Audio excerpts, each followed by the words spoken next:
Este é o ponto final. Aqui vamos dar espaço ao adeus, vamos pendurar as chuteiras e vasculhar no álbum das recordações de jogadores que marcaram gerações. Não há parágrafo sem antes haver um ponto final. O nosso convidado sentiu o sucesso de vermelho antes de viver a glória vestido de azul. Foi arma secreta num europeu, jogou num meio-campo de olhos fechados. Ainda desconhecido, partilhou o balneário com o também desconhecido Fernando Aguiar. Nunca foi chamado para um governo, mas teve sempre uma pasta. Excêntrico ou elegante? A pergunta, antes do ponto final. Quem é? Costinha, obrigado por estares aqui connosco. O prazer é todo meu. Achas que alguém vai descobrir quem é este jogador antes de saber que és tu? É difícil, será difícil, não sei. Possivelmente, mas já disseste aí alguns adjetivos que se calhar são capazes de tocar certas campainhas em certas cabeças. A parte governamental. Se calhar essa é a parte menos não, brincadeira à parte. É normal que quando se fala em termos de futebol e se vai buscar um cargo político, direciona-se sempre para um nome que o meu querido amigo Thierry Henry me colocou. Olha, eu começo aqui mesmo por esta parte do enigma, pela questão do excêntrico ou elegante. Muitas das vezes falaram da tua forma de vestir, sempre no ponto, de fato, bem aprumado, excêntrico ou elegante? Depende do ponto de vista das pessoas. Eu não sei, nunca foi algo que... Ou seja, no início fazia-me alguma confusão toda essa atenção que se dava. Depois deixou de fazer sentido estar-me a preocupar com esse tipo de situações. Até te vou dizer mais, porque muitas vezes falava-se dos quadrados com as riscas e de repente chegamos a 2023, 22, 21 e os quadrados e as riscas começaram a ficar na moda. Portanto, eu já andava avançado em relação a esses tempos. Mas eu diria que as pessoas são como são, cada um tem a sua forma de estar e de ser, e diria também que não é o que tu vestes, nem o que tu conduzes, nem o que tu calças que demonstra o teu caráter, acho eu. Curiosamente, esse estilo britânico, e tu nunca jogaste em Inglaterra. Sim. Muita pena minha. A ficha no 00 diz-nos que o teu último jogo foi no dia 2 de setembro de 2007, um Atalanta 2, Parma 0. Sim. É verdade? É verdade, foi o primeiro jogo do campeonato italiano. Eu tinha acabado de chegar à Itália, proveniente do Atlético de Madrid. Foi para mim um jogo extremamente importante porque o meu sonho desde muito miúdo era jogar no campeonato italiano, por causa do Maradona, do Nápoles, por causa dos holandeses do AC Milan, dos alemães do Inter e mesmo do próprio Parma, do Nevio Scala, que tinha uma equipa espetacular, e portanto o meu sonho foi sempre jogar o campeonato italiano. Tive algumas oportunidades enquanto representava o Futebol Clube do Porto. Houve alguns clubes que tentaram perceber se era possível sair. Como o Futebol Clube do Porto nunca te quis negociar, eu também nunca fui bater à porta do presidente a dizer que queria sair. Estava num grande clube, um clube que eu adoro, como é do conhecimento público, e portanto as coisas não tiveram que andar, até que nesse ano o Atalanta bate à porta e eu achei que com a idade que tinha, que era se calhar a última oportunidade que eu poderia ter para jogar no Calcio. E efetivamente fiz esse jogo com o Parma. O Fernando Couto estava no banco de suplentes, acabou por não entrar. As coisas correram bem, mas depois veio o calvário de não jogar e apenas receber para treinar, e isso deixou um bocadinho triste depois quando terminei a minha carreira, porque não era a forma que eu queria terminar a minha carreira, e eu também depois já não sentia prazer em treinar, e não sentindo prazer em treinar não poderia ir para os campeonatos que me estavam a solicitar na altura, o Japão, os Estados Unidos, para enganar essas pessoas. Portanto, preferi parar a carreira como jogador, porque já não havia esse bichinho. Tu estiveste em Bérgamo ainda mais 2 anos. 3 anos em Bérgamo, Estiveste até 2009 em Bérgamo. Sim, e em 2009 a filha do proprietário do clube, que teve um AVC, o Sr. Rogério, e depois acabou por falecer, acabou por me chamar ao gabinete, mas o atual diretor desportivo de hoje, que é o Roberto Espanhol, que na altura também tinha sido afastado, e disseram-me que tinham muita pena daquilo que tinha acontecido. Já tinham passado 3 anos, já tinha jogado muito pouco, não tinha jogado. E eles disseram-me que eu poderia fazer aquilo que quisesse. Se quisesse interromper um contrato naquela altura, interrompia. Se quisesse ficar até junho, ficava. Pediram apenas para poder fazer os pagamentos é como sempre fizeram, ou no final de cada mês, para não estarem a fazer um pagamento total e eu ir embora. E eu decidi então sair de Bérgamo. A minha mulher ficou lá, mais os meus filhos tinham que acabar a escola, e eu quando então tenho o cargo, vamos lá, cargo é uma palavra forte, entra no Sporting para diretor desportivo. E voltando ainda a este dia, naturalmente não pensas que ali é o teu fim de carreira, mas o teu último jogo é com 33 anos, numa altura em que os cuidados que um jogador já tem já são diferentes. Hoje em dia há outros cuidados ainda maiores, mas tu não pensavas terminar a carreira ali? Não, seguramente, e não pensava, só que é difícil hoje, as pessoas não se vão lembrar, mas tu tens o sonho de jogar num campeonato italiano e concretizas, assinas com um clube italiano, ok, é o Atalanta, mas Itália, tu com 33, 34, 35, se jogares bem, do Atalanta passas para umas Juventus ou para o Milan ou para o Inter. Tens muito espaço. Pronto. Depois... E estás num período até de um bocadinho remodelação do futebol italiano. Tinha acontecido o Calcio Caos, culminou depois até com o título mundial da Itália no ano anterior, em 2006. E o Inter vence a Liga dos Campeões. O Inter vence a Liga dos Campeões passado 2 anos, portanto está uma reformulação do próprio campeonato italiano. Sim, e eu fiz muita força. Eu falei com o presidente do Atlético de Madrid, que não queria que eu saísse do Atlético de Madrid, eu tinha mais de 3 anos de contrato. Cerezo. O Miguel Ángel, portanto, o proprietário.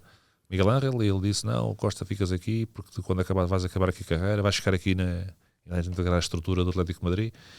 E era um lado, se calhar, cómodo para mim. A minha família estava muito bem em Madrid, choraram quando saíram de Madrid, não queriam sair de Madrid, e depois choraram para vir embora de Itália, também gostaram de Itália e daquela cidade em particular. Bergamo é muito bonita. Sim, e é uma cidade familiar. E então, tem a parte por explorar quase de quem não conhece Bergamo, que é Bergamo Velha. Sim, Bergamo Velha posso dizer que tem lá um restaurantezinho quando quiseres ir comer um coelhinho, que é espetacular, top, é da igreja, uma coisa do outro mundo. Mas tirando agora a parte gastronómica, exato, que também é uma parte que eu aprecio bastante, dizia-te que vou para a Itália e com aquela felicidade de finalmente estar no calcio dos grandes jogadores dos anos 80, dos anos 90, e portanto, e as coisas até começam a correr bem, até que o presidente infelizmente teve um AVC, não pode mais liderar os comandos do clube, e passam a comandar o clube duas pessoas que me fizeram a vida muito difícil. Queriam que eu baixasse o salário para metade, porque não disseram que na altura o presidente tinha cometido um erro, que não podiam pagar tanto, não tinha a ver com o jogador, mas era em termos financeiros, e se eu não baixasse o salário para metade eu não jogava, e eu obviamente não baixei. Já tinha baixado o salário para ir de Madrid para a Itália, pela paixão que eu tinha pelo futebol italiano, não ia estar agora a baixar ainda para mais para metade, né? E portanto acabei por não o fazer, e eles foram-me afastando, não me deixavam jogar. Os treinadores todos que vieram, mesmo o próprio Del Neri no segundo ano disse: não, ele vai ter que jogar. Mas tu jogas este jogo e sais sem ser lesionado. Sim. E depois não voltas a ser opção, lesionas durante essa semana? Sim, lesionei-me quando jogamos com uma equipa belga, um jogo amigável, e eu senti ali uma dorzinha, e eu praticamente não fiz a pré-temporada, porque entre negociar com o Atlético de Madrid, a saída, entrada na formação do Atalanta, tu entras, jogas logo para Intertoto e depois o campeonato, e portanto acabei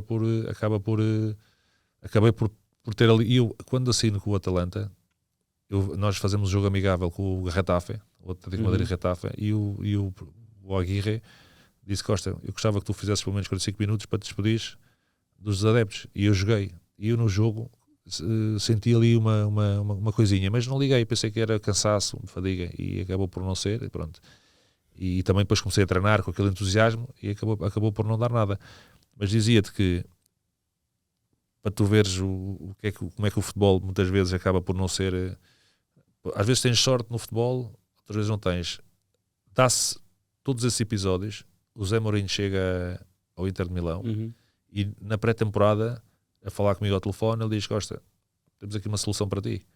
Se eu não quero o Olivier Dacour, se o Atalanta quiser o Olivier Dacour, o Dacour vai para Bergamo e tu vens para o Inter. Não te esqueças que está aqui o Zanetti e o Cambiasso. Isso não é só um problema para mim. A concorrência nunca me assustou. Portanto, só o simples facto de poder mudar de clube para um treinador que sabe, que me ia apreciar e que me ia dar a oportunidade de poder treinar e tentar conquistar um lugar na equipa, claro que fiquei extremamente contente. Mas esse contentamento passou rapidamente porque o clube recusou-se a trocar. Ou seja, não queriam que eu jogasse, mas também não queriam que eu fosse para o Inter, porque andavam a vender a ideia e a imagem aos adeptos que eu estava sempre lesionado, que eu não queria jogar, que só queria cobrar o dinheiro, e era muito chato se eu fosse para o Inter e começasse a jogar. Claro. Portanto, e então fiquei ali e, portanto, como é que se vive com 33, 34 anos, Costinha, essa angústia de não poder jogar e de não saberes, no fundo, preparar o teu fim de carreira, porque tu estás ali sem saber se vai jogar mais, se não vai jogar mais? Não, eu cheguei a uma altura que percebi que quando tu acordas de manhã e dizes assim, tenho que ir treinar, é sinónimo que já não tens de ir. Que o teu tempo chegou. Aquilo que eu tinha que fazer era cumprir o meu contrato, e nesse aspecto eu acho que em termos de estabilidade familiar é importante tu percebes quem tens ao teu lado e que te diga, atenção, eles brincaram contigo, tu também não vais agora deixar que eles fiquem com tudo. Portanto, pagam-te e tu vais à tua vida. Acaba a carreira, é triste, mas é uma realidade, e eu fui sempre tive sempre muita facilidade em lidar com as adversidades. Não sou aquela pessoa que fica ali a lamentar-se e não, ok, acabou isto, o que é que eu vou fazer? E foi quando eu comecei, em termos de tudo aquilo que era mercados do futebol, em termos de jogadores, tentar perceber que jogadores é que havia no mundo, o que é que se podia buscar, mais porque eu sempre pensei que queria ser diretor desportivo. E o facto de me ter preparado, ter o conhecimento dos mercados, das equipas, tinha tempo para ler, para ver e para pesquisar na internet sobre várias equipas, a forma, o modus operandi dessas mesmas equipas e de alguns diretores esportivos, faz com que eu depois saia dali para o Sporting, e portanto, se calhar numa altura precoce, sim, numa altura um bocadinho precoce, porque efetivamente não estava completamente pronto, mas também não era um debutante, como se costuma dizer. Venho do meio do futebol, tenho essa facilidade em termos de entender o futebol. Penso que fiz bastantes amizades no futebol e sempre fui uma pessoa séria, portanto as pessoas não falavam comigo, tipo, este gajo vai me enganar. Claro. Ou seja, havia sempre um lado de respeito, até porque fui sempre uma pessoa foi muito mais do nós do que do eu. Foi muito pouco do eu. O eu, para mim, era o resultado daquilo que o nós fazia, e portanto e isso deu-me alguma, deixou-me de certa forma tranquilo em relação àquilo que eu estava a ver para a frente, porque eu não queria ir para o Japão nem para os Estados Unidos, apesar de ser dois sítios aliciantes, e na altura eu dizia que gostava de acabar nesses países por causa da cultura, sempre fui muito ligado ao conhecimento da cultura. Só que eu começava a pensar, se eu não tenho vontade de treinar, se eles vão buscar o Costinha, porque o Costinha é um internacional português, porque o Costinha ganhou a Champions, porque pode ser um líder, e se eu chego lá e não me apetece treinar, que imagem é que eu vou dar aos meus colegas e que imagem é que eu vou trazer para o clube, porque eu não sei depois no futuro se eu não posso ser uma outra coisa qualquer, mas a minha imagem já fica um bocadinho manchada. Queimada, né? Exatamente. Não deixava de ser um bocado poético terminares no Oriente, quando começaste no Oriental. Sim. Se fosse a terminar no Japão. Era algo engraçado, sim, era algo engraçado. Começas no 0-0, a tua ficha de jogador aparece em 87, 88, sub-15, mas começaste a jogar futebol antes ou nem por isso? Com 12 anos. Tem que atualizar. Pois, possivelmente não havia aqui o lado competitivo ainda disto. Tem que atualizar. Como é que vais parar ao futebol? Olha, vou parar ao futebol com uma mentira. Já contei essa história várias vezes, e eu sempre quis ser jogador de futebol. O meu pai e a minha mãe nunca quiseram que eu fosse jogador de futebol. O meu pai jogou futebol e deu cabo do joelho em 64, foi operado, e não é a operação de hoje, que é os furinhos. Claro. Tem o joelho aberto de cima a baixo. E percebeu que se no futebol levas uma pancada forte, tudo aquilo para o qual te estavas a preparar vai por água abaixo. E portanto ele disse, não, tens que tirar um curso, tens que estudar, tens que tirar um curso. Acho que é uma profissão mais acertada, não corres tantos riscos. Mas eu era rebelde nesse sentido, e eu quis sempre ser jogador de futebol. E mesmo na escola, eu estudei no colégio de freiras até à 4ª classe, e mesmo até as próprias freiras diziam que tentaram tirar-me essa ideia da cabeça. E eu, só para contrariar, assinava os testes de Diego Maradona. Portanto, todos os testes assinava Diego Maradona. E elas sabiam que era? Continuei a fazer. Depois começaram a saber, porque eu levava o recorte do jornal, levava por vezes os cromos que na altura se compravam, mas e depois vou ali para Chelas, e Chelas estamos a falar na década de 80, onde o conhecimento da droga era zero por parte dos pais, nem tinham tempo, e portanto houve ali um período em que o meu pai e a minha tia sempre apoiou que eu fosse jogador de futebol, disse ao meu pai: olha, Francisco, não é melhor o teu filho, sai de casa, vai para a escola, sai da escola, vai para o treino, sai do treino, vai para casa. Nesse interregno entre a escola e estar em casa, ele está aqui na rua. Os amigos dele são aqueles que são.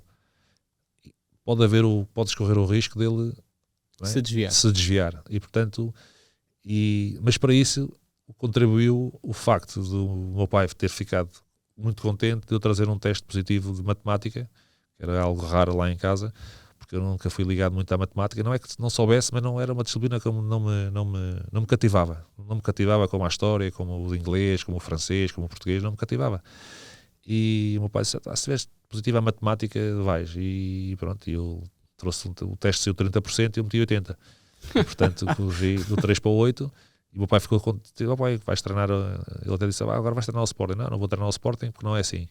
Vou treinar ali para o Oriental, estão lá os meus amigos todos, e vou treinar para o Oriental. E portanto, fui com 12 anos. Cheguei lá, havia uma captação e estavam para aí, não sei, 20, 30 miúdos. O treinador, e eram quase todos avançados e médios. E eu, na altura, era médio avançado. E ele perguntou: quem é que aqui é lateral esquerdo? E eu olhei que ninguém pôs o braço no ar. E eu levantei o braço. Tu és lateral esquerdo? Eu jogo com o pé direito, mas eu gosto de chegar a lateral esquerdo. Para ali. Só fiquei eu e mais um gajo.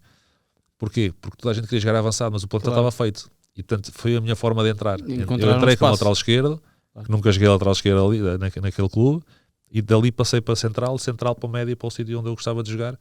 E pronto, e comecei ali a minha carreira no Oriental. Desde sempre ali com essa persistência.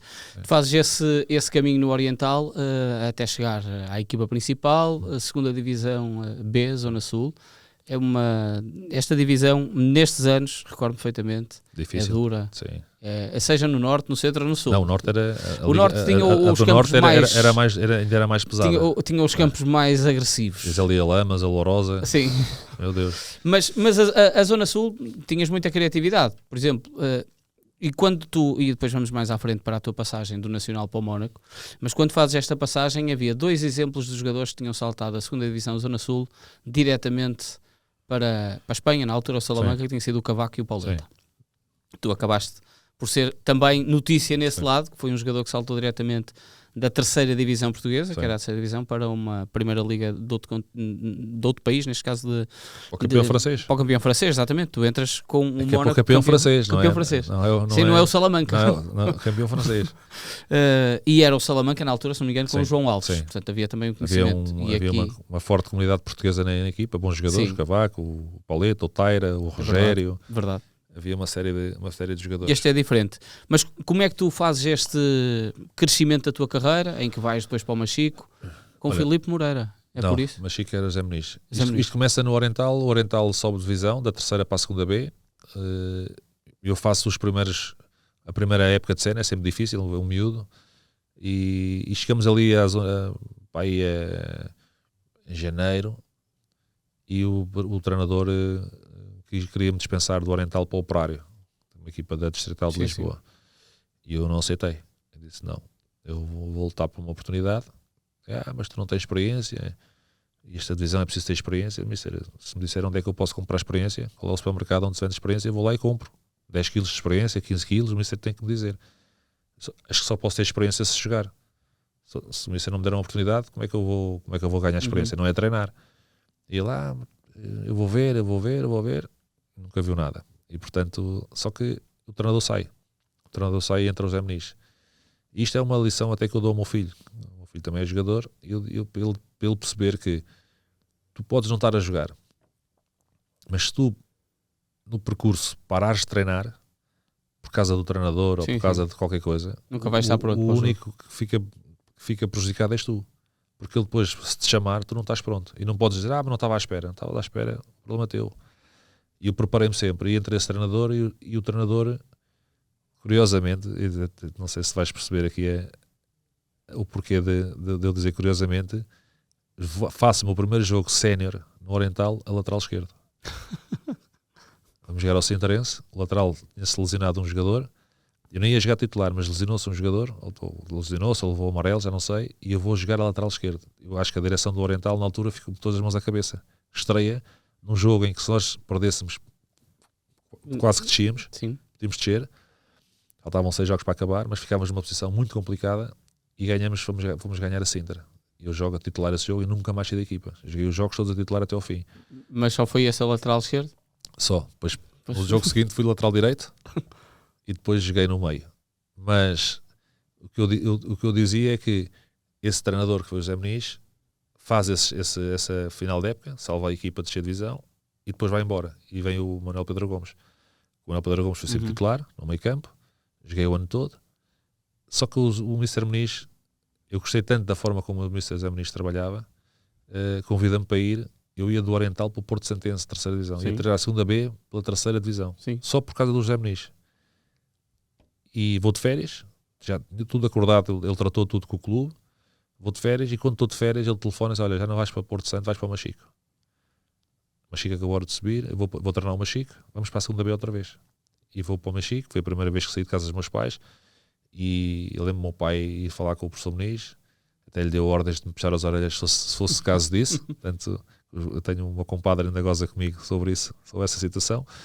E foi a primeira vez que eu saí de casa. Eu também queria sair de casa, não porque queria ver livro dos meus pais. Claro. Eu queria sair de casa porque eu queria perceber se eu tinha capacidade de poder viver sozinho. Sim. Porque isto, uma coisa é tu viveres com os teus pais e está tudo ali, tens um problema, eles resolvem. Outra coisa é tu viveres na tua casa, pagares as tuas contas, gerires a tua vida.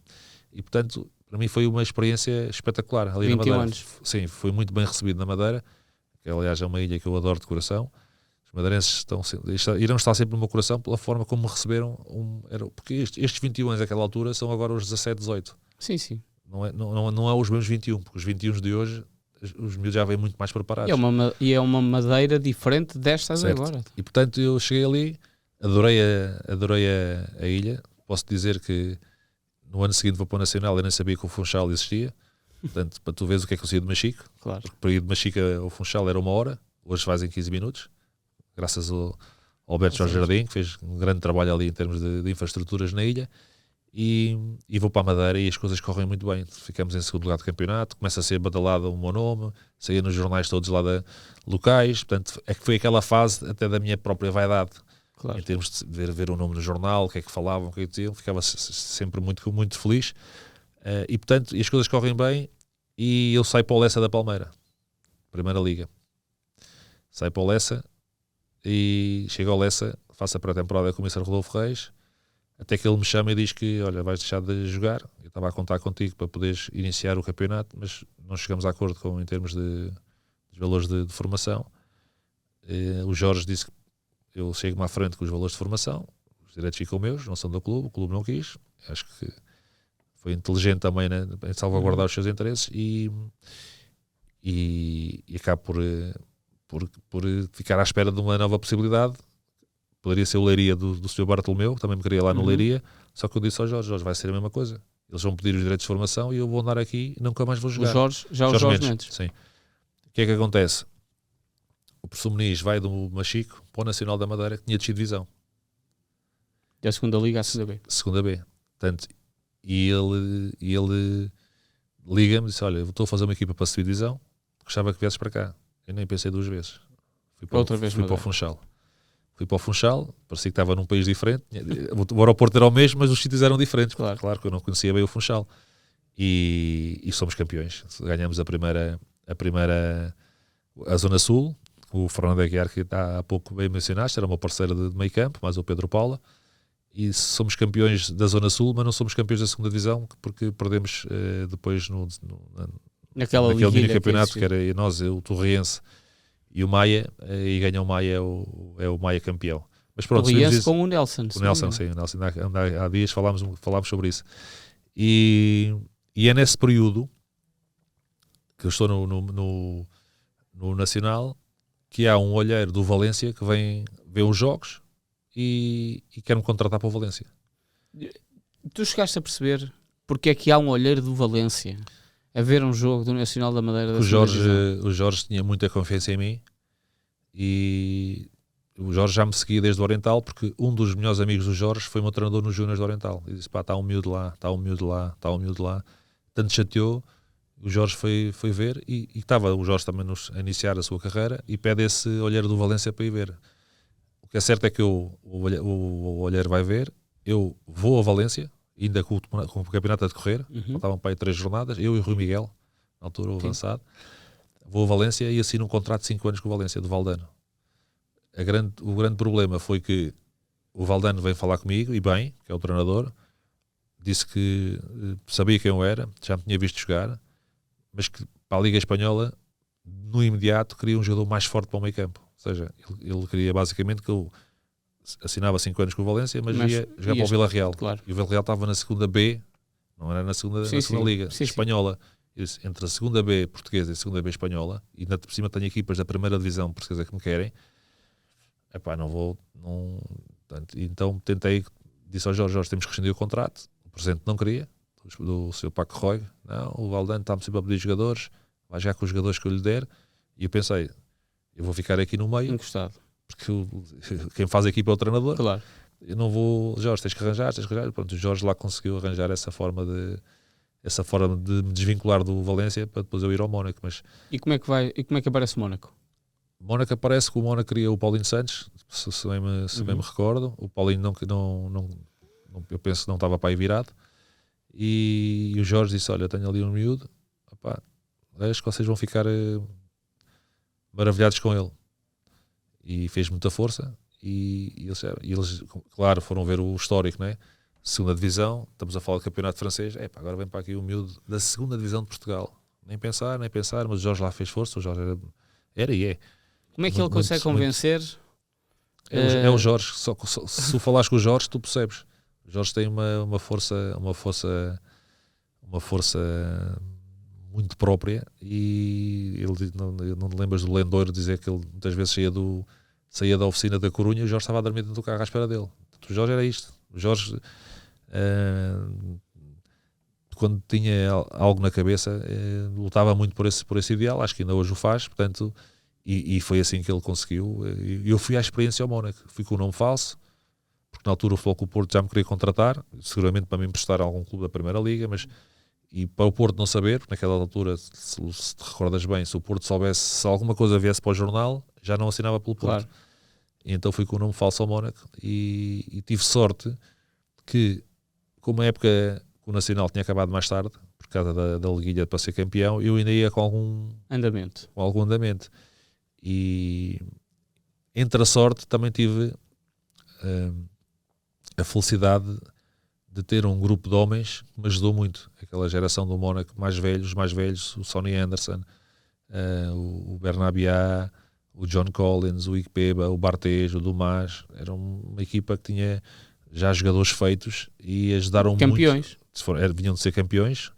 O Henrique era miúdo, é mais novo que eu, o Trezeguet é mais novo que eu. Tigana é o treinador. E eu, no último dia do estágio, eu tinha uma lesão no adutor, contraí de manhã, tinha uma dor forte, não conseguia quase andar, estava na cama, e o John Collins, que é o meu pai escocês, como eu costumo dizer, adoro, mas o Bernabiá foram lá ao quarto, chamaram-me para ir para o treino. Costa, let's go. Eu tinha um colega meu que era o Jetu, ele só falava francês, eu só falava inglês, não sei como é que a gente falava. A gente entendia-se os dois, com as mãos, já falávamos com as mãos. E o John e o Jetu, eu já vou descer e tal, e assim, pai, não consigo, dói-me, I have pain. E o Bernabiá vira-se para o John e diz, outro turista. E foi-se embora. E eu fiquei para matar naquilo, outro turista, 1 minuto, 2 minutos, 3 minutos, não, ninguém me chama turista. Levantei-me, fui à enfermaria, pedi um analgésico, injetaram-me um analgésico, treinei. No final do treino, o Tigana diz, Costa, eu gostava vamos ter um jogo para a Supertaça daqui a 1 ou 2 semanas, e eu gostava que tu jogasses esse jogo da Supertaça, e gostava que assinasses 4 anos, não sei o que é que te parece. Eu por dentro, o meu corpo estava... O que é que parece? Arder. Parece que eu tenho que ir já a Lisboa. Trazer toda a gente. Se ele disse, vai a Lisboa, faz a mala. Não, eu na altura já não tinha começado a namorar com a minha atual esposa, né, mulher, há pouco tempo.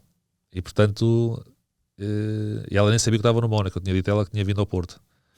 E portanto... Não havia telemóveis? Portanto... Havia, mas não havia o... Não se podia localizar. E depois lá vou a Lisboa buscar as coisas. Foi quando eu lhe disse a ela, olha, eu não estou no Porto, estou no Mónaco. Para ela foi um choque, porque ela percebeu que ou sim, claro. ou sim. Sim ficamos, sim acabamos. E pronto, não é fácil, mas ela tomou a boa decisão, eu também tomei a decisão certa, que foi de convidá-la. E portanto, e assim começa a minha vida no Mónaco. E moraste logo no Mónaco? Moraste logo no Mónaco ou preferiste para já na fase inicial ir para Nice? Não, tinha que morar no Mónaco, senão tinha que pagar impostos. E até o clube. Claro. Para o clube é muito mais vantajoso que eu vivesse no Mónaco porque não pagava impostos. E portanto... Como é que é essa... Se calhar, olhando esta distância, podemos achar que tiveste um estágio na nossa pérola do Atlântico, foi na Madeira. Mas morar no Mónaco, saltar de uma segunda divisão B, Zona Sul, para o Mónaco e todo o glamour que existe à volta do Mónaco, também deve ter sido para ti qualquer coisa de belisca-me, isto é verdade? Sim e não. Sim, sabia que ia para um sítio e ia cheio de receio, não é? Como é que o que é que as pessoas vão dizer, como é que as pessoas vão olhar. Não, porque os meus pais podiam ter muito dinheiro, mas souberam-me dar uma educação, na minha opinião, perfeita. E portanto incutiram-me os princípios que eu penso que foram fundamentais para mim. Ou seja, eu não cheguei lá a pensar armar-me, morrer da cocada negra. Sabia que o meu objetivo era jogar futebol. O objetivo não era, por isso é que eu disse à minha mulher, não era ser turista. Disse à minha mulher que ela tinha que ir, porque eu percebi rapidamente no Mónaco que os desvios eram muitos. A estrada estava bem traçada, mas daqui até aí, meu amigo, há de tudo. Não, pior do que aquele bairro de Bruxelas. As coisas apareciam-te assim de tudo. E portanto era um miúdo novo, quer dizer, era normal, as minhas hormonas pareciam umas pipocas, né? Porque estavam sempre a pular. E portanto eu percebi que eu tinha que ter uma estabilidade para seguir a minha carreira, porque eu também sabia que não estava completamente preparado. Eu acho que é a nota mais importante, é quando tu percebes que te falta um bocadinho ou algo para poder estar ao nível daquele clube, se tu te desvias, nunca mais lá vais chegar. E essa oportunidade, por vezes, pode nunca mais chegar. Claro. E portanto, eu acho que me preparei bem. Tive 6 meses sem jogar, era sempre convocado. Percebi, quando jogamos aqui em Alvalade para a Liga dos Campeões com o Sporting, perdemos 3-0, e que o meu nível ainda não era um nível para jogar num campeão francês, mas isso obrigou-me a ir buscar a força que eu necessitava e que eu sabia que tinha, mas que era preciso pô-la cá fora. E portanto, ao fim desses 6 meses, eu lembro-me, porque a minha avó faleceu em dezembro. Eu venho de férias a Portugal ao falecimento da minha avó, depois regresso ao Mónaco e a partir daí joguei sempre. Ou seja, eu há um ano estava a jogar contra a equipa do Olhanense, contra a equipa do Quarteirense, contra a equipa do Amora, e passado 8 meses estava a jogar em Manchester, em Old Trafford, uns quartos de final da Liga dos Campeões. E passado mais uns meses estava a jogar uma meia final em Turim contra a Juventus, ia fazer golo. Ou seja, passas da segunda divisão B para o campeão francês, joga Liga Francesa e Champions League, que era algo que só via na televisão. Sim. Portanto, se não te preparares para isso, se não perceberes que ali está um objetivo, e se deixares enganar pelos floreados que é o Mónaco, com a beleza, com a facilidade, com tudo isso, com o dinheiro, acabas por não conseguir fazer. Na minha opinião, era difícil fazer uma temporada boa. Tinha tudo para perder e felizmente acho que ganhei. E são esses valores de casa que cimentam isso. Claramente. Como tu estás a dizer, porque tu, apesar de serem tempos diferentes, sim, e nós já recebemos aqui convidados com um perfil se calhar idêntico, mas com uma formação diferente da tua, tu, quando estás no Oriental a jogar, não pensas eu vou ser profissional de futebol, eu vou querer fazer disto a minha vida, estás na segunda divisão B, e quando chegas ao Mónaco já é um olhar diferente, naturalmente. Sim, eu quando chego ao Nacional... Quando chegas ao Nacional Oriental, também, já... Eu quando estou no Oriental, é óbvio que tu, no Oriental, vamos lá ser honestos, primeiro ano de Oriental, sénior, 50 euros, 50 contos. 250 euros. Segundo ano de sénior, 100 contos. Então, tu dizes assim, e estamos a falar de tempos em que tu recebias agosto, setembro, outubro, e em novembro até junho. Era quanto que é isso? Não é? Tu não consegues fazer vida. Claro, obviamente. Não é? E eu vivi na casa dos meus pais. Imagina se eu vivesse numa casa sozinho. Como é que eu ia gerir uma casa com esse dinheiro e depois não ter esse dinheiro para pagar as contas, para pagar aquilo que...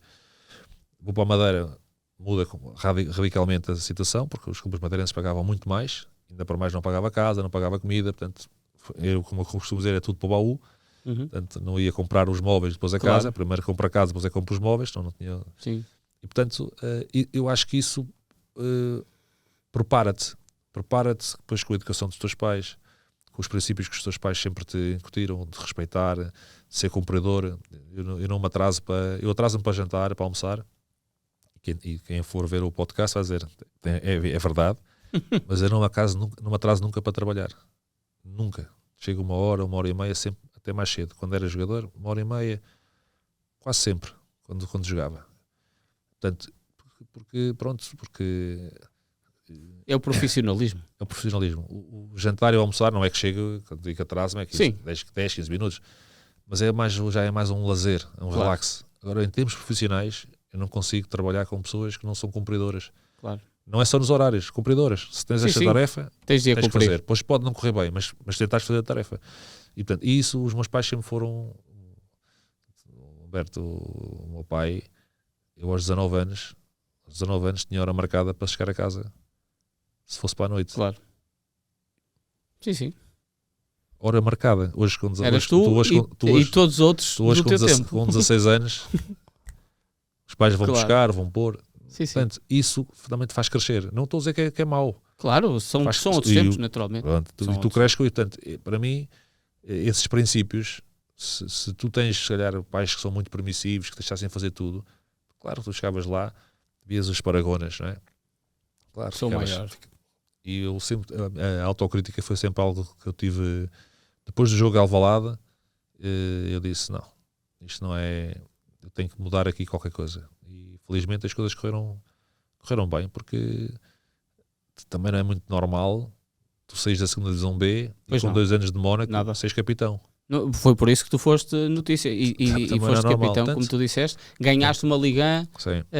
Ganhei uma supertaça logo no primeiro esse jogo tu dizes. Entrei aos 6 minutos. Não era para jogar. Depois joga o Diabará aleija-se e eu entro e ganhamos 5-2 ao Nice, salvo erro. Ganhamos 5-2 ao Nice. Foi o meu primeiro título. Logo derby. Sim. Depois ficámos em terceiro lugar esse ano. Quase ali mesmos pontos do Lanz e do Metz. Depois no ano seguinte também fizemos uma boa campanha. E depois não é só isso, é tu perceberes, imagina que é tu dizeres a um miúdo, agora dizes assim, Humberto, tu jogavas a bola numa equipa de segunda divisão, terceira divisão, como queiras dizer. Porque se formos ver em termos de divisões, de hierarquia, sim. Não era a segunda terceira, mas era a segunda B.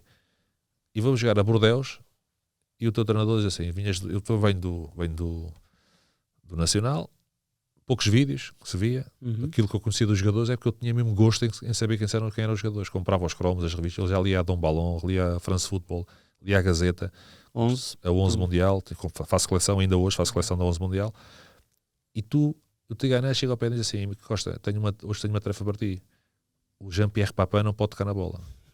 Quando ele disse Jean-Pierre Papin, a minha cabeça, os alarmes arrebentaram. Jean-Pierre Papin, tipo, se eu falhar, o Jean-Pierre Papin era só uma lenda do futebol francês. Marca. Eu só percebo de meia oportunidade, não é? Portanto, se eu fechar os olhos um bocadinho só para coçar aqui a cabeça, para limpar o suor, ele já portanto, não é fácil, percebes? Não é? Para mim, esse primeiro impacto, perdemos 1-0, ele não fez gol, mas perdemos 1-0. Só que eu percebi que no futebol tu podes gostar de ser aplaudido, mas se tu viveres só daquilo que vão escrever bom teu, esse castelo um dia cai. Claro. Então tu tens que construir a tua autocrítica, tens que perceber que onde é que és bom, independentemente de escreverem bem de ti ou mal, porque há dias que eu joguei bem, eu tive dias que eu joguei mal no Porto, lembro-me de um jogo, por exemplo, que joguei muito mal e no dia seguinte eu era o melhor em campo. Eu não percebia como é que eles, não sei como é que eles viram os jogos, não é o mesmo jogo que eu joguei e que eu vi. Claro. Mas pronto, isso às vezes pode tirar o discernimento daquilo que é a realidade das coisas. Nesse caminho inverso, tu primeiro vais para fora e depois é que chegas a Portugal, Sim. ao Porto. Não era propriamente fácil uma equipa portuguesa contratar alguém que estivesse já numas Big Five e a ser campeão. Tu eras campeão da Liga. Sim. Como é que isso acontece? É também o engenho de Jorge Mendes? Também, mas aqui eu penso que tem que dar crédito ao presidente Jorge Nuno Pinto da Costa, porque a primeira equipa que me abordou, ainda eu estava no Mónaco a acabar contrato, porque isto acontece porque eu vou para o Mónaco, as coisas correm muito bem no Mónaco, o olheiro de Valência ganha moral, porque de repente o jogador que eles levou para lá era internacional, claro. Né, depois joga o Euro 2000, é campeão nacional, e então o Valência também está interessado em tentar recuperar, o Inter também está interessado em que vá para o Inter, e a minha mulher estava numa fase, portanto engravidou e teve saudades de Portugal. Tinha saudades de Portugal e aparece o Benfica. O Benfica é o primeiro clube que aparece. O Benfica ainda transição Vale Azevedo, Vieira, Vilarinho.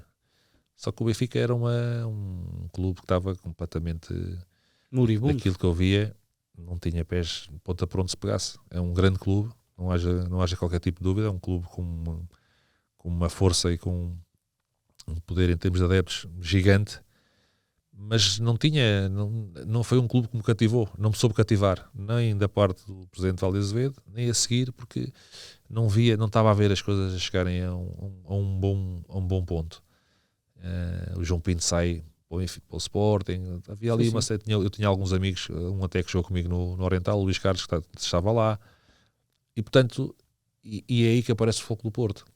E numa conversa com o presidente Jorge Nuno Pinto da Costa, ele começa a falar comigo, a dizer-me que eu tinha o perfil de ser jogador de Porto, o que é que eu achava de chegar no Porto.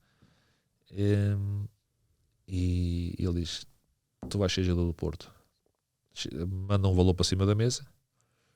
E eu disse: ok, esse valor, ok. E ele diz: estica-me a mão e diz: no Porto um aperto de mão é um contrato. E eu disse: olha, parece-me bem que o meu avô sempre me ensinou isso, que se perdes a palavra, perdes tudo. E portanto foi assim, apertamos a mão e curiosamente, passado, não sei, uma semana, o Sporting faz-me uma proposta oferecer o dobro. E o Sporting foi o clube, toda a gente sabe, foi o clube por quem eu torcia quando era miúdo, e portanto poderia ser fácil eu faltar à minha palavra para ir para o Sporting, mas eu não podia faltar à minha palavra, e portanto acabei por ir para o Porto, e penso que depois a história fala por si, portanto, e acho que escolhi bem. Mas é difícil aquela... Tu esperavas encontrar um outro Futebol Clube do Porto, aquele que encontraste, tu entras com o Otávio Machado? Porto Novo já vinha de 2 ou 3 anos sem vencer o campeonato, não era muito normal nas equipas do Porto. Tinha sido Sporting e Boa Vista? Sim, Sporting e Boa Vista, foi Sporting, Boa Vista, Sporting. Exatamente. Mas o Porto sempre foi um clube, desde a década de 80, que conjuntamente com o Benfica, que iam dividindo os campeonatos. E portanto acaba por saber que ia entrar numa estrutura exigente, uma estrutura difícil. As pessoas hoje em dia, eu venho ao Porto, sou super bem recebido, eu adoro a cidade do Porto, adoro os adeptos do Porto, mas quando eu cheguei ao Futebol do Porto, os adeptos também se interrogavam quem é o Costinha. Ainda por mais estava o Paredes, tinha feito uma grande temporada, estava o Paulinho ainda, portanto não foi que eu cheguei e mandaram-me rosas e andaram aos pulos por minha causa. Não foste à apresentação surpresa, não é? Eu tive que ir à procura do meu espaço, e eu acho que isso também foi algo que agradou aos adeptos ao Clube Porto, porque eu era alguém que vestia a camisola e dava o litro, e portanto isso era importante. Tu podes ter talento, podes ter o jeito para desempenhar aquela função, mas depois há outras valências que são necessárias, e foi o que aconteceu. Acho que conquistei os adeptos ao Clube Porto. O Porto era uma equipa que estava à procura de voltar novamente a essa... Uma espécie de identidade. Sim, É uma equipa que parecia que estava à procura disso. Sim, tinha bons jogadores, mas faltava sempre aquele... O Porto sempre foi uma equipa. Sim, sim. E naquele momento tinha bons jogadores, mas equipa ainda não tinha encontrado. E é o Mourinho que encontra essa equipa? Acho que o Mr. Mourinho tem uma contraparte muito grande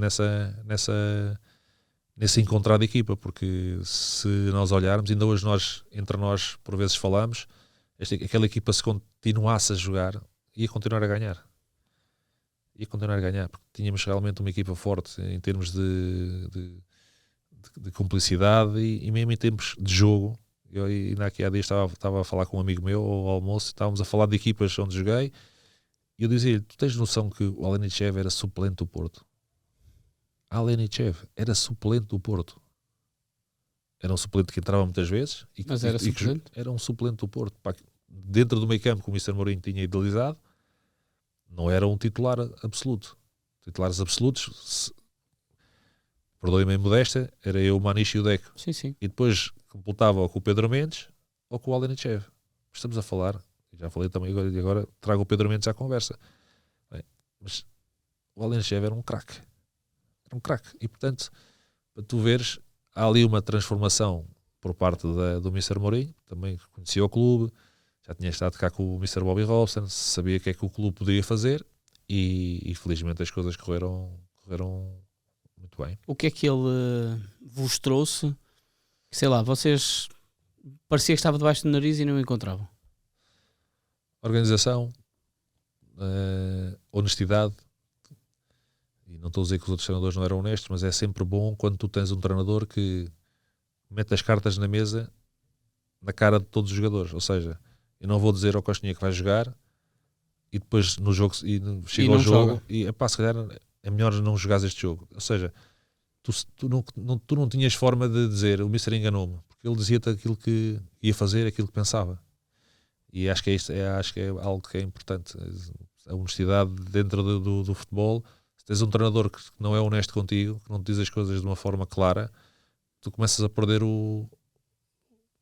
a admiração que tens pelo treinador, ou o respeito. Não queria chegar ao respeito, porque o respeito é um bocadinho mais, é uma coisa mais diferente, sim, mais abrangedora, mas começas a dizer, se calhar este treinador não é aquilo que eu estava a pensar. E penso que o Mister mudou a forma como preparava os jogos, aquele resumo que se fazia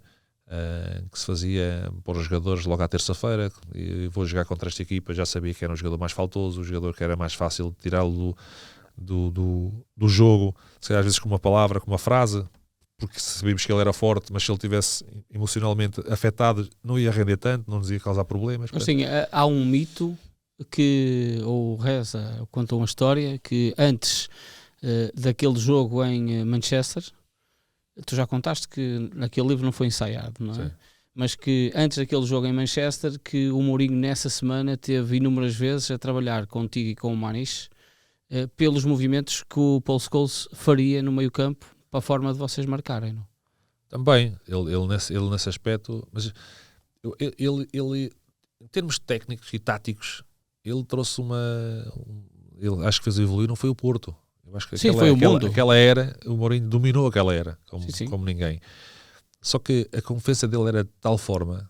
Eu lembro-me que eu tive um problema no Futebol Clube Porto e tivemos uma pega, eu e o Mr. Mourinho, uma zanga, e eu percebi que ele pegou comigo porque ele sabia que eu não ia deixar de treinar sério e não ia deixar de cumprir. Para seres o exemplo. Seja, ele pegou contigo para ser o exemplo para o grupo. E ele gostava sempre de pegar naquilo que ele dizia nos mais fortes, porque pegar nos mais fracos, se é que existem mais fracos, é muito fácil, não é?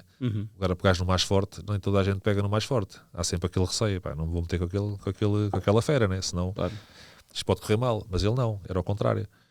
E ele sempre disse que, ele deu-me na altura, ele disse que saiu o Manchester United, ele diz: top, Costa, tu não jogas o primeiro jogo em casa, nós vamos ganhar com maior ou menor dificuldade, vamos ganhar 1-0, 2-0, 2-1, mas depois em Old Trafford tu estás e vamos conseguir a vitória lá, ou passar a eliminatória, porque o jogo aéreo tu dominas, em termos defensivos vamos ser muito mais fortes, muito mais coesos, e foi-se embora. E não, foi numa altura em que ele falava com ele, boa tarde e bom dia. Estávamos ali, eu não tinha percebido o que é que ele pretendia de mim, depois caí na realidade e percebi, ok, o Mister aqui existe. E foi fácil depois também, porque eu sempre fui muito perguntar porque é que fazemos isto, porque é que fazemos aquilo. Mister, qual é o objetivo que temos para este... Gostava de saber o que é que estava a treinar. E portanto, ele até nessa abordagem era muito meticuloso. Portanto, ele preparava os jogos. E porquê é que tu foste aparecer então ao segundo posto, se aquilo não foi treinado? Fui treinar ao segundo posto, vou-te explicar porquê. Nós íamos, a barreira tinha que ser, quem tinha a bater o livre era o Ricardo Fernandes, que batia as faltas muito bem, tinha um pé esquerdo fantástico. Entretanto, o Benny pegou na bola e disse que queria bater o livre. O bicho acho que já tinha saído nesse jogo. Portanto, a barreira tinha que ficar eu e o bicho. Para estar ali, para taparmos ali a visão, para empurrarmos para fazer pressão para a barreira se desviar. Só que eu olho para ali e digo, não, está a acabar o jogo. Está lá o Pedro Emanuel, deixa estar ali o Pedro, há daí lá para lá mais alguém. E vejo na área, está o Maniche, está lá na área, digo, mas vejo o Maniche que está com o Jonoshi. O Jonoshi tem, não sei, 1,86 m. E eu começo a olhar e eu estou com o Wes Brown, que é mais ou menos a minha altura, se não for um bocadinho mais alto. E eu digo, epá, mas se calhar a diferença de altura entre o Maniche e o Brown não é tão visível. E eu também, da minha para o Jonoshi, ele é mais alto que eu, mas se calhar em termos de jogo aéreo, até porque ele é um jogador corpulento, para ir ao choque eu não tenho medo de ir com ele, não tinha medo de ir com ninguém, não era com o Jonoshi que ia ter medo. Se a bola cair na área, eu posso, se calhar de cabeça, posso pôr a bola para dentro da área, para algum colega meu fazer a recarga, e foi assim. E vou para ali, e eu troco o Maniche, porque está o Maniche atrás e eu à frente, eu digo, mano, anda tu para trás, para a frente, deixa-me ir para trás, com o Jonoshi. E eu, quando eles, há uma regra não, há uma se reparares ainda hoje nos jogos, sempre que vai haver um cruzamento, o normal dos jogadores é olhar para a bola, não é para quem estão a marcar. Obviamente, sim.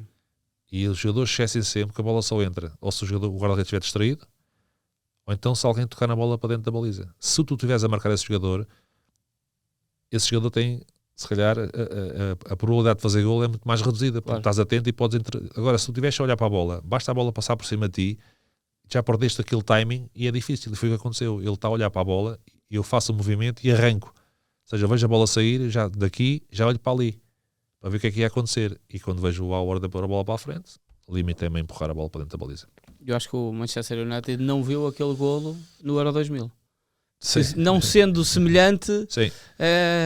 Ali também, se calhar o Humberto Coelho quis te colocar em jogo frente à Roménia.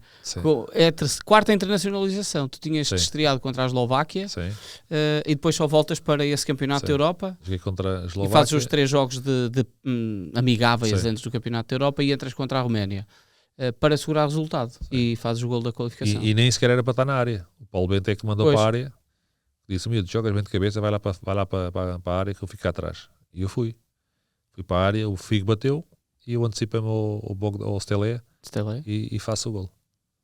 Portanto, o Manchester United acabou também para mim foi bom. Fizeste 2 golos por Portugal? 2 contra a Inglaterra? Sim, esse foi o primeiro. Sim. É uma pergunta difícil, mas qual é que foi mais saborosa, a Champions ou a Taça UEFA? Eu diria que nós celebramos mais a UEFA. Vivemos a UEFA de uma maneira diferente, foi a primeira, mas é óbvio que a Champions é a Champions. A Champions ainda hoje, como costumo dizer, hoje eu vou a qualquer país do mundo e aquelas pessoas que ainda me conhecem, sempre Champions League winner. Champions League winner. Eu lembro-me de ir a passar férias às Maurícias em 2005 e chego e estou sentado com a minha esposa no resort e lá um rapaz local das Maurícias chegou ao pé de mim e dizia, I'm very disappointed with you. Assim, do nada. Eu olhei para ele, a minha mulher ficou a olhar para mim, eu fiquei a olhar para ela. Foi-se embora. Eu disse, pá, eu não vou comer a comida que este gajo vai trazer. Sei lá o que é que ele mete aqui na comida, na bebida. Depois é que ele me explicou.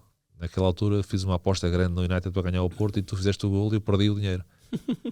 Eu dei-lhe uma série de... Não sei qual era a moeda na altura ali, agora não me recordo qual era a moeda, mas deixei-lhe lá todo o dinheiro que troquei para a moeda dele, deixei com ele. E ele ainda hoje me manda postais. Nos anos...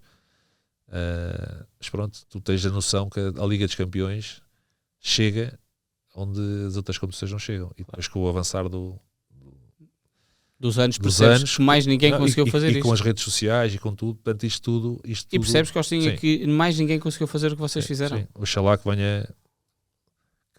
Eu gostava de ver mais equipas portuguesas a vencer a Champions, porque acho que tem muito a ver com... Isto é uma convicção própria, tem muito a ver com aquilo que com o projeto que nós preparamos para o nosso clube. Mais do que tu olhares para que o Real Madrid contrata os melhores, porque naquele ano também contratou os melhores e não ganharam. Verdade. Tem a ver com o projeto em si e como é que tu preparas uma equipa para poder ser. E estamos a falar de jogadores que o Paulo Ferreira tinha vindo do Setúbal, o Nuno Valente do Leiria, o Manes tinha vindo do Benfica, estava sem treinar, o Derlei também tinha vindo do Leiria. Portanto, o Carlos Alberto era um miúdo, uma qualidade enorme, era um miúdo. O Benny não era titularíssimo no Corunha, nem no Celta de Vigo, perdão. Portanto, o Jorge era o Jorge, não é? Para mim era o Jorge já sempre o Vocês depois de ganharem a taça UEFA sentem-se que são imbatíveis? E do género, para o ano é a Champions e nós vamos ganhar. Posso dizer que nós nos sentimos imbatíveis, mas sabíamos é que a Liga dos Campeões íamos ter melhores equipas. Mas queríamos ganhar na mesma. Eu penso que quando tu ganhas, quando tu te apanhas a ganhar, uma das razões pelo qual eu também quis ir do Mónaco foi: eu sou campeão nacional e depois de repente parece que se ganhares, não se queria ganhar, mas quem veio já não trouxe aquela fome de vencer. E no Porto há sempre essa fome de vencer. És obrigado a vencer. Claro. És obrigado a vencer. Sim ou sim. Mas é a taça do CTT, não interessa. Claro. Tens que ganhar. Mas agora é que é a taça da Carica, não me interessa. Tens que ganhar. E é isso que eu gosto. Essa exigência, essa mentalidade, acho que era importante. E, portanto, e nós sentíamos que, já ouvi muitos ex-colegas meus e colegas meus a dizerem, nós muitas vezes íamos no autocarro para os jogos a apostar quanto é que íamos ganhar. 4-1 ou 5-1. A confiança estava... vivia connosco. Dormia connosco, levantava-se connosco, treinava connosco. A confiança era, acho que é chave. É uma chave importante. E tu, se reparares, eu penso que nesses 2 anos são 2 derrotas. Temos 2 derrotas, não temos mais derrotas. Sim. E, portanto, não é muito fácil. 2 derrotas e na Liga dos Campeões perdemos só com o Real Madrid. Verdade. E na Liga Europa, nessa Liga Europa, onde é que perdemos? O Lens, 1-0. Em casa com o Panathinaikos, 1-0 também. E todos os outros jogos... E acho que perdemos na Polónia logo no primeiro jogo. Ganhamos em casa 6-0, depois fomos lá perder, acho que 2-1 ou 2-0. Mas tirando isso, onde íamos, era para triturar. Perdoe-me a imodéstia. Sentíamos de tal maneira motivados que era difícil. Nós, a qualquer sítio que íamos com uma dose de confiança muito alta. E o Mourinho também é responsável por isso. E quando viste que era contra o Mónaco, acredito que também deve ter dado ali um lado diferente à coisa, com o teu amigo Jolie, que tinha estado contigo quando tu chegaste em 97, também nessa equipa. Mas em campo é tudo diferente. Em campo, quando o White apitou, esquece. Podia lá estar... Não tinha hipótese nenhuma. E lá está o teu filho. Não tinha hipótese nenhuma. Se tivesse de levar um cachaço, levava um cachaço também. Mas depois, no final do jogo, quando tu sabes que és campeão, tu olhas para os teus adeptos, festejas com os adeptos, e eu lembro-me depois de ter ido ao lado dos adeptos do Mónaco. E no lado dos adeptos do Mónaco havia muitos adeptos que eu conhecia. O Mónaco não é assim tão grande. Claro. E aí tu dizes... porque tu sentes também... Claro. E não é só... E é um sentimento de gratidão. Até me estou a arrepiar. Porque o Mónaco... quer se queira, quer não, foi o primeiro clube profissional onde eu joguei em termos de nome. Foi o clube que me fez chegar à Seleção Nacional. Portanto, era de uma ingratidão tremenda da minha parte eu não ter um sentimento relativo à derrota daquele clube. Porque eu estava felicíssimo da minha vida, como é óbvio. Foram anos, na minha opinião, fantásticos. Mas claro que é o Mónaco.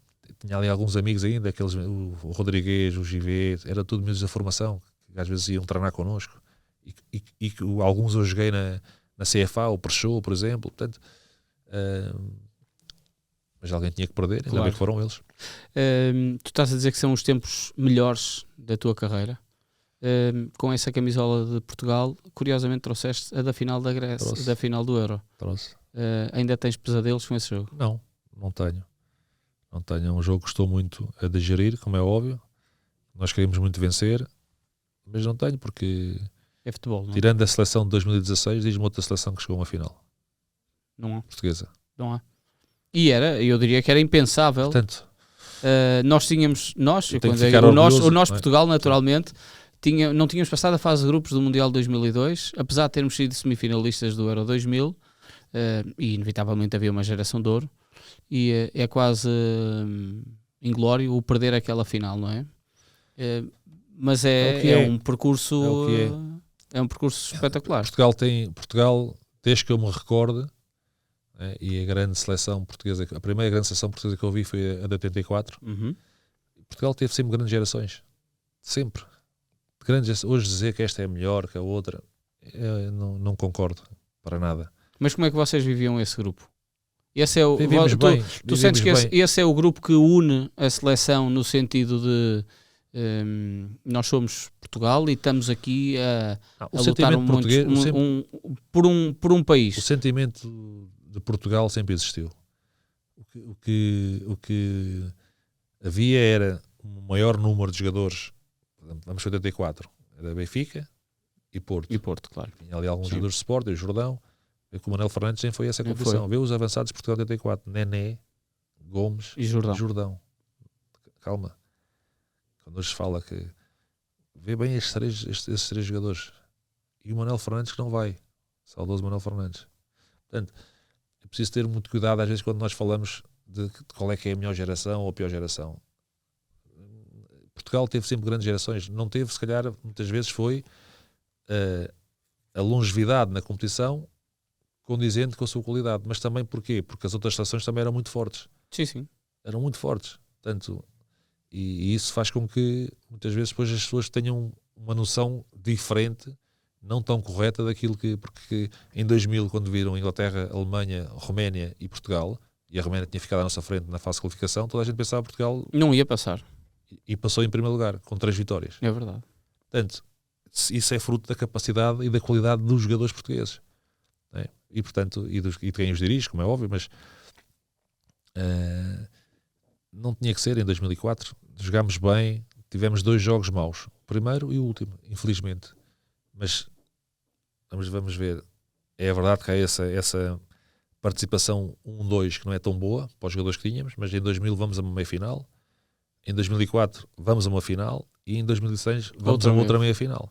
E portanto, eu fico feliz porque da minha geração eu consegui. Se não fui à final, fui à meia-final. Tiveste até ao fim. Portanto, isso para mim deixa-me orgulhoso, sobretudo pela elevação que se consegue dar ao país. Pois a gente sabe que só pode ganhar um e às vezes nós podemos ser bons, mas não podemos desprezar quem está do outro lado também tem grandes jogadores. E eram períodos onde muito engraçado, um amigo meu que aqui há dias dizia: Costa, poça, antigamente eu via a Itália e via Maldini, agora vejo Di Marco. Eu percebo o que é que ele quer dizer, mas, claro. Mas é os tempos. Claro, sim. São os tempos. Olha, como é que vais parar à Rússia? Arrependes-te de ir parar à Rússia ou não é por isso? Um bocadinho, sim. Se calhar, provavelmente capaz de ser eu vou parar à Rússia porque o proprietário do clube ia comprar o Parma. Voltamos ao Calcio. Exato. E o trato era: eu ia para o Dinamo Moscovo, 1 ano, 2 anos para ajudar o Dinamo Moscovo a ter um bust e depois ir para a Itália. Era o que eu pensava que ia acontecer. Era o caminho. E as coisas não aconteceram dessa forma e eu achei que o meu percurso na Rússia tinha chegado ao fim, porque também o Sr. Federachev sai do clube e eu pensei que sim, financeiramente pode ser um contrato bom, mas eu gosto muito mais de futebol do que financeiramente e portanto acabo por ir por lá numa fase difícil. Hoje, ao passado de uns anos, o campeonato russo teve uma evolução grande, foram grandes jogadores para lá, mas acabou também para haver uma nova realidade, uma nova cultura. Acaba por ser uma saída na altura, se calhar era mais fácil eu ter dito ao Jorge que queria ir para a Itália e não ter ido ali pela Rússia para depois ir à Itália. Mas pronto, porque também o proprietário do clube soube-me cativar, esteve aqui no Porto, jantou comigo várias vezes, portanto foi mostrando os projetos que tinha para o clube que é que ele queria fazer. Mas aí é sentir-se também um bocado enganado. É tal história que tu dizes de... É assim, ali... Ou se calhar ele achava uma coisa e depois... Ele também não conseguiu pôr em prática aquilo que pretendia claro. em Moscou. E é quando ele decide sair. E, portanto, ele tinha os projetos, não conseguiu levá-los avante. E pronto, e depois as coisas resolveram-se. E ele sai dali para o Atlético de Madrid. Pronto, não foi um problema. E foi bom Madrid? Madrid foi muito bom. Eu adorei o Atlético. Acho que é um clube especial. Uma afição inacreditável. É um clube que o Miguel Ángel estava a preparar para aquilo que depois veio mais tarde com o Cholo Simeone, dar-lhe base, sustento, e pronto, aquilo, o que pesou ali foi mesmo aparecer uma equipa italiana, e eu sabia que era a minha última oportunidade, porque também veio o Besiktas, e o Besiktas eles disseram logo que não. Eu também não fiz força para ir para o Besiktas. Na altura o Besiktas veio com uma proposta enorme, e o presidente disse que não, eu nem discuti, disse ok, não tem problema. Mas quando veio a Itália já tremi um bocadinho, e portanto, e foi um clube que nem sempre as coisas me correram, sobretudo no início. Eu vinha foi um período em que eu saio da Rússia, estou 5 meses sem jogar, vou ao Mundial, e depois vou logo para o Atlético de Madrid, e a minha cabeça estava, o meu corpo estava, não estava bem, digamos assim. E é quando eu começo a jogar no Atlético de Madrid, e como tinha estatuto, digamos assim, eu pensei, bem, eu como tenho estatuto, eu vou-me ausentar agora 2 jogos para descansar, e depois regresso, o estatuto resolve as coisas. E não foi assim. Não foi assim. Mas eu sei que a responsabilidade é minha. A responsabilidade não é do treinador, não é de ninguém, é minha.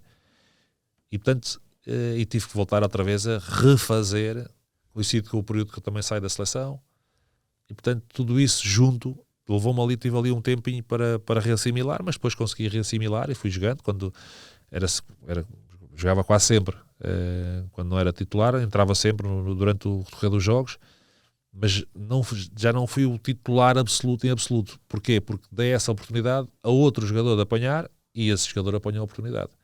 E quando é assim, tu só tens que dizer, a culpa é tua, porque tu eras o dono do lugar, mas tu cedeste a posição.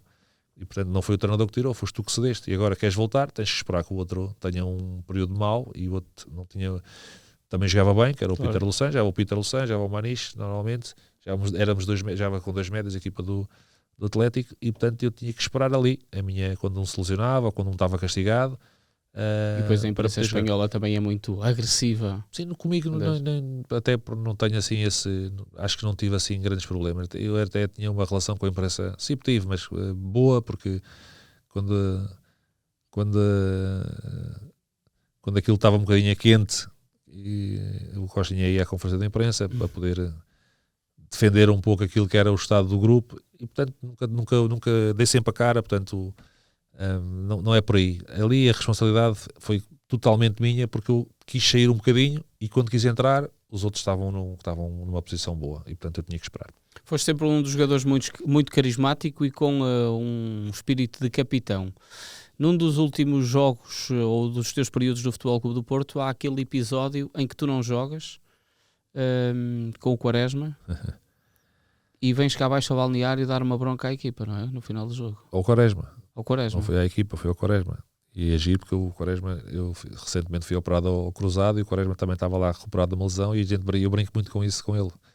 E, na altura ele não percebeu porque é que eu lhe estava a dar a dura, mas depois para a frente, passado uns dias, percebeu, e ainda hoje mantemos uma amizade muito grande, porque o facto de eu gostar do Quaresma não impede que eu chame a atenção do Quaresma. O facto do Jorge Costa gostar de mim, como capitão do Porto, não impedia o Jorge Costa de ter que me dar uma dura se eu tivesse de fazer alguma coisa mal no jogo. Porque nós não estamos ali para castigar as pessoas, estamos ali para puxar as pessoas para que a gente seja mais forte. E nesse jogo irritou-me profundamente, porque nós ainda tínhamos mais um jogo para fazer na Madeira com o Marítimo. O Marítimo era sempre um jogo tremendamente difícil para o Porto. Eu penso que na altura tínhamos 4 pontos de avanço para o Benfica, 3 ou 4 pontos de avanço, e ganhando esse jogo em atraso, tínhamos jogado a Intercontinental, portanto esse jogo foi o jogo que ficou para trás, permitia alargar a vantagem de 4 ou de 3, já não recordo, para 6 ou 7. É a mesma coisa ter 7, não é a mesma coisa que ter 4, ter 6 não é a mesma coisa que ter 3. e o Ricardo estava enervado, porque o Ricardo queria jogar sempre, e o Vítor Fernandes não o pôs os 5 minutos do fim, e o Ricardo, os 10 minutos que jogou, os 5 mais 5 de compensação, foi para ver um amarelo, para levar o quarto amarelo e não ir à Madeira. Teve azar que foi à Madeira na mesma, o clube levou à Madeira, e eu fui dar uma bronca lá abaixo, porque acho que era o que se impunha, porque nós estamos todos ali a remar para o mesmo sítio, e portanto acho que foi nessa bronca que deste assim, pontapé no caixote de lixo? Eu tinha umas botas da Sendra bicudas e chutei o caixote de lixo e fiquei com o pé lá dentro e queria tirar o pé e não conseguia tirar o pé, a bota lá de dentro, e olhava para ele a ver se alguém se ria, e eles queriam se rir. O Centário disse: Costa, eu, quando lembro disso, eu queria rir, mas olhava para o bicho e disse: eu não vou rir. E pronto, e assim foi. Mas depois as coisas acabaram por correr bem. Pronto, o Ricardo depois veio falar comigo, eu expliquei-lhe, eu disse-lhe: não me interessa se tu jogas 5, 10, 20 ou 1 minuto, interessa-me é que eu sei que tenho um jogador no banco com um talento tremendo, e que se jogar 10 minutos e tiver meia ocasião de golo, vai fazer golo e já vamos vencer o jogo. É isso que me interessa, Ricardo. Ele: mas é o que eu te posso dizer. Claro. É o que eu te posso dizer. A relação do Mourinho convosco foi sempre muito forte. Sim. Ainda é assim? Sim, é um treinador que se preocupa, que gosta de falar com os seus ex-jogadores, e se tu reparares, muitas vezes tu vês os jogadores que vão visitá-lo. Eu já fui visitá-lo a todos os clubes onde ele teve, visitei, recentemente estive em Roma, e seguramente não irei ter a oportunidade de ir à Turquia, mas porque ele também gosta de receber, ele preocupa-se com os seus ex-jogadores. Pode não ser, se calhar tu não tens essa noção, mas ele é alguém que pergunta: aquele gajo está bem de saúde, está bem, e a vida dele está bem, financeiramente está bem, tem as coisas alinhadas. É uma pessoa que se preocupa. Muitas vezes quando falo com ele faz-me perguntas: e este gajo, tens visto este gajo? O Cândido, quando esteve nessa cadeira, falou precisamente num episódio com o Mourinho, em que a equipa estava a ganhar 3-4-0, ele tinha sido pai há poucos dias, e na altura os prémios de jogo só eram dados se tu jogasses. Sim. Se não jogasses não eram dados. Sim. E no tempo de compensação, o Cândido ia entrar e ele pediu a alguém para colocar a bola fora para a substituição ser feita, e ele disse: vai lá, miúdo, já tens dinheiro para as fraldas da criança. Visão que tu dizes. Eu lembro-me que houve um ano em que todos os jogadores que tinham objetivos cumpriram. Tinhas um contrato, ganhavas X, mas depois fizesses 10 jogos ou 15, ganhavas mais um, e todos cumpriram. Todos cumpriram. Eu lembro, houve um jogo que ele pediu ao Jorge Costa, o último jogo do campeonato, a gente gostava de jogar. E ele disse: bicho, o Ricardo Costa vai ter que jogar, que é para cumprir o objetivo. E o bicho: ok, mister. Ou seja, ele preocupava-se, ele sabia que o bem-estar da equipa ia trazer benefícios, claro, em termos de treinador. Houve um dia que foste a Madrid ver um jogo dele e ele ficou triste, quase por tu não teres recebido o bilhete que ele Eu fui ver muitos jogos a Madrid da Liga dos Campeões quando acabei a minha carreira, e ele: Costa, vens ver o jogo? Da Costa, ele trata-me da Costa. Da Costa, vens ver o treino, o jogo? Vou, mister. Então vou deixar o bilhete. Ok, mister, deixar o bilhete. Eu vou para o Santiago Bernabéu e ia com o Jorge, no carro do Jorge, e o Jorge diz: se calhar, olha, os bilhetes do Mourinho eu vou dar a alguém e tu vens para o nosso camarote. Vais para o nosso camarote, que é melhor, ficas no nosso camarote. Eu dou os bilhetes do Mourinho a um amigo meu, de vez de ir para o camarote, ele vai para a bancada. E assim foi. Eu fui ver o jogo do Real Madrid, acaba o jogo, venho cá para baixo, para onde sai o treinador e os jogadores, estou ali em baixo, ali à conversa com o Dom Emílio Butragueño um bocadinho, e depois vem o Mister, foi o Porto, acho que foi o Mónaco-Lyon. Real Madrid-Lyon, desculpa. Porque ele saiu e disse: então, o teu pai hoje quis me enganar e não conseguiu. O meu pai, que era o Claude Puel. Sim. E ele disse: não, mister. Então, e gostaste do jogo? Gostei. E ele sempre a fazer perguntas. Eu estava a perceber que ele queria dizer-me alguma coisa, mas não sabia o que era. Então, e o bilhete? Gostaste do bilhete? Assim: mister, o bilhete, o Jorge ficou com o bilhete, deu uns amigos dele. E é quando ele me diz: o quê? Então eu dei o bilhete e pus lá um desenho da comemoração do gol de Old Trafford. Estive a desenhar o gol de Old Trafford e tu não ficaste com esse bilhete, mister, não fazia a mínima ideia. Portanto, algum felizardo ficou com esse desenho do Mourinho.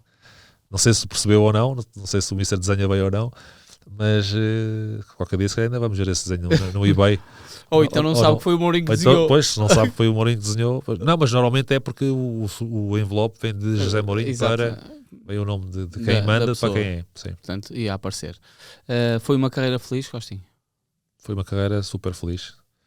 Se tu disseres mudavas alguma coisa pelo meio, 2, 3 coisinhas mudava, se calhar para dar ainda porque eu queria ter despedido a jogar futebol e não a receber o salário. Se bem que é bom receber o salário, mas jogar a bola é muito melhor. Mas considero que seja uma carreira feliz. Fui internacional pelo meu país, que acho que é o sonho de qualquer jogador. Poder representar o teu país é algo que não se consegue explicar, é algo único.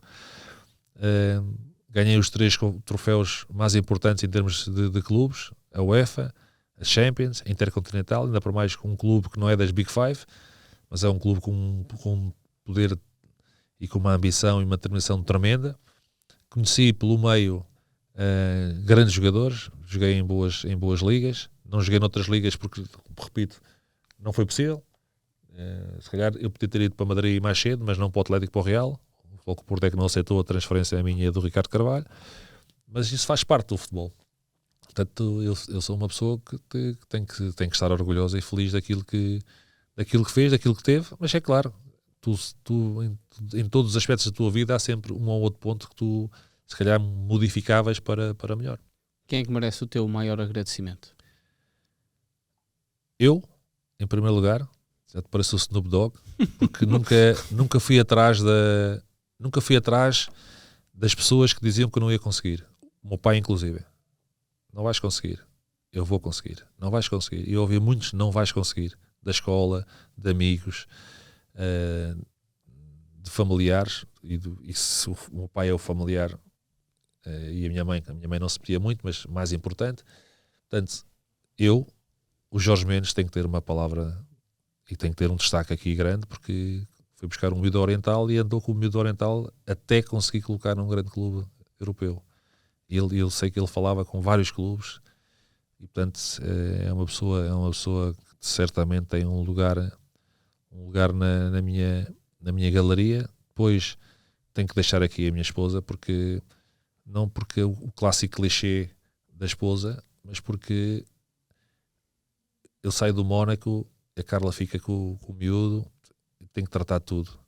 Eu saio para a Espanha, ela tem que tratar de tudo. Eu saio para a Itália e ela tem que tratar de tudo, de Espanha para a Itália. Eu venho mais cedo de 6 meses, ela fica lá sozinha. Eu, no espaço em que me queria afirmar como profissional de futebol, sou pai, e ela foi mãe e pai, porque a minha ferramenta de trabalho é o meu corpo. Ou seja, claro, eu precisava do meu corpo para desempenhar a minha função. E ela esteve sempre ali a dar o apoio e a ser aquilo que às vezes eu não conseguia ser, porque eu tinha que descansar para poder render, porque há sempre aquela preocupação que tu, como pai de família, tens que trazer algo para casa, não é? E portanto ela foi importante, como é óbvio, porque nos períodos onde foram mais críticos, onde eu me podia ter perdido pela vaidade, isso acabou por não acontecer, portanto, e tenho que dar tenho que fazer esta justa homenagem, portanto, e eu não sou uma pessoa fácil de conviver nesse aspecto, porque eu sou um maníaco depressivo não, mas sou um maníaco pelo trabalho, eu gosto das coisas como bem feitas. Se me disserem não é, eu não vou ficar chateado, mas digam-me que não é, não me digam ali com falsas palavras, porque eu esse aí não gosto, e portanto foi importante. Para já, de início, acho que eu, por acreditar sempre em mim, bastante, e perceber que tinha que fazer muitas mudanças, e às vezes não é fácil fazer essas mudanças. Sim. O Jorge e a minha esposa, acho que são... Depois, em termos de treinadores, tem que ter uma palavra, eu diria quase todos, mas o Mourinho está no topo da pirâmide. O Mr. Tigana, porque acreditou no miúdo, não tinha experiência para jogar no Mónaco. O Claude Puel, porque saiu o Tigana e passa-me a capitão de equipa no Mónaco, com 2 anos de clube, tanto, claro, e vindo da 3ª divisão. O Mr. Scolari, pela confiança que me deu. O Mr. Humberto Coelho, que me chamou pela primeira vez à Seleção Nacional. Portanto, tu começas a ver, e e percebes que no teu percurso há um eu. Mas vê quantos nós eu já disse. Claro. Só falta mesmo para terminar, Costinha, o teu 11.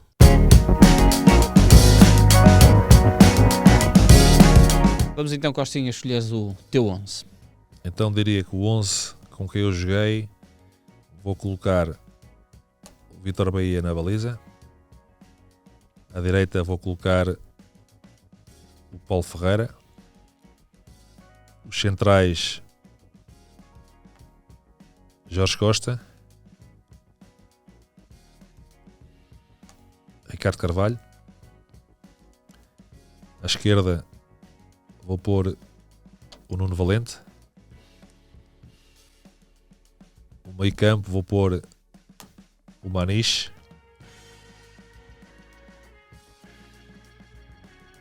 O Deco. O Galhardo.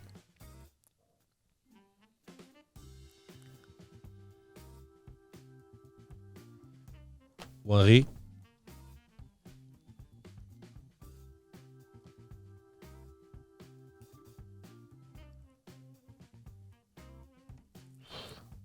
Difícil escolher a frente. Eu acho que eles não vão ficar chateados comigo, apesar de eu privilegiar muito a amizade, mas vou ter que pôr avançado um dos melhores de sempre com quem eu joguei, David Trezeguet.